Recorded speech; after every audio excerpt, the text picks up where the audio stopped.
পাকিস্তানের জন্য বিপজ্জনক হয়ে উঠছে ভারত ইসরায়েলের মধ্যকার ঘনিষ্ঠ সম্পর্ক। তেল আবিব দিল্লির প্রকাশ্য মাখামাখি এখন আর শুধু কূটনীতি ও সীমিত সহযোগিতায় থেমে নেই। দুই দেশের কৌশলগত জোট সরাসরি প্রভাব ফেলতে পারে ইসলামাবাদের নিরাপত্তা ও আঞ্চলিক অবস্থানে। প্রধানমন্ত্রী নরেন্দ্র মোদীর সাম্প্রতিক ইসরায়েল সফর চোখে আঙুল দিয়ে দেখিয়ে দিয়েছে, গাজায় আগ্রাসন ও গণহত্যার অভিযোগ থাকার পরেও ইসরায়েলের পাশে দাঁড়াতে প্রস্তুত নয়াদিল্লি। আন্তর্জাতিক সমালোচনার তোয়াক্কা না করে মোদী সরকারের এমন অবস্থান বদলে দিতে পারে দক্ষিণ এশিয়ার আঞ্চলিক শক্তির ভারসাম্য।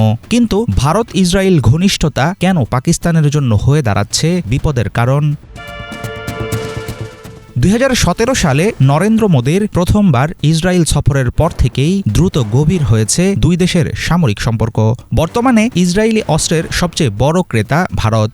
আলোচনায় আছে ক্ষেপণাস্ত্র প্রতিরক্ষা ব্যবস্থা, উন্নত ড্রোন, সাইবার নিরাপত্তা ও কৃত্রিম বুদ্ধিমত্তার সহযোগিতা। ইসরায়েলের আয়রন ডোম প্রযুক্তি ভারতের মাটিতে স্থানীয়ভাবে উৎপাদনের কথা চলছে। এমনকি আয়রন বিম নামের উচ্চশক্তির লেজার অস্ত্র নিয়েও চলছে দ্বিপাক্ষিক আলোচনা। 2025 সালের মে মাসে ভারত পাকিস্তান সীমান্ত সংঘাতে ইসরায়েলি প্রযুক্তির ব্যবহার পাকিস্তানকে বুঝিয়ে দিয়েছে তেল আবিব দিল্লির কৌশলগত জোট কেবল সীমিত সহযোগিতায় আটকে নেই, বাস্তব যুদ্ধক্ষেত্রেও এই অংশীদারত্ব পুরোপুরি কার্যকর। সম্প্রতি ইসরায়েলের প্রধানমন্ত্রী বেনিয়ামিন নেতানিয়াহু একটি আঞ্চলিক জোট কাঠামোর কথা বলেছেন, যেখানে ভারতের ভূমিকা গুরুত্বপূর্ণ। নেতানিয়াহুর দাবি, হেক্সাগন অব অ্যালায়েন্সেস নামের এই জোটের উদ্দেশ্য হবে চরমপন্থী অক্ষ মোকাবেলা করা। বিশ্লেষকদের অনেকে মনে করেন, পাকিস্তান সৌদি আরব প্রতিরক্ষা চুক্তি এবং তুরস্কের সঙ্গে ইসলামাবাদের ঘনিষ্ঠতা এই হিসাবকে প্রভাবিত করছে। 2025 সালের সেপ্টেম্বরে কৌশলগত প্রতিরক্ষা চুক্তি স্বাক্ষর করে পাকিস্তান ও সৌদি আরব। তুরস্কের সঙ্গেও সম্পর্ক জোরদার করছে পাকিস্তান। অন্যদিকে ইসরায়েলের সঙ্গে কৌশলগত জোট শক্ত করছে ভারত।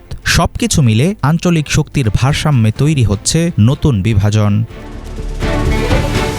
তেল আবিব দিল্লির ঘনিষ্ঠতায় পাকিস্তান হয়তো সরাসরি বিপদে পড়বে না, কিন্তু ভারতের প্রভাব ইসরায়েলি দৃষ্টিভঙ্গিকে প্রভাবিত করবে। বহুদিন ধরেই পাকিস্তানের বিরুদ্ধে সন্ত্রাসবাদের অভিযোগ তুলে আসছে নয়াদিল্লি। ইসরায়েলের জোরালো সমর্থন পেলে আন্তর্জাতিক অঙ্গনে আরও জোরদার হবে ভারতীয় বক্তব্য। এছাড়াও ভারতের গোয়েন্দা সংস্থা র ও ইসরায়েলের মোসাদের মধ্যে সম্পর্ক দীর্ঘদিনের। এই সমন্বয় আরও বাড়লে চাপ বৃদ্ধি পাবে পাকিস্তানের অভ্যন্তরীণ নিরাপত্তা কাঠামোর উপর। আর এই বাস্তবতা ইসলামাবাদের জন্য বড় ধরনের সতর্ক সংকেত। সবচেয়ে জটিল ক্ষেত্র হল উপসাগরীয় অঞ্চল। বর্তমানে পাকিস্তানের অর্থনীতির অনেকটাই নির্ভর করে সৌদি আরব, সংযুক্ত আরব আমিরাত ও অন্যান্য গালফ দেশের সহায়তার উপর। কিন্তু এসব দেশগুলো এখন ভারতের সঙ্গেও সম্পর্ক বাড়াচ্ছে। ফলে ইসলামাবাদের জন্য কঠিন হচ্ছে ভারসাম্য রক্ষা।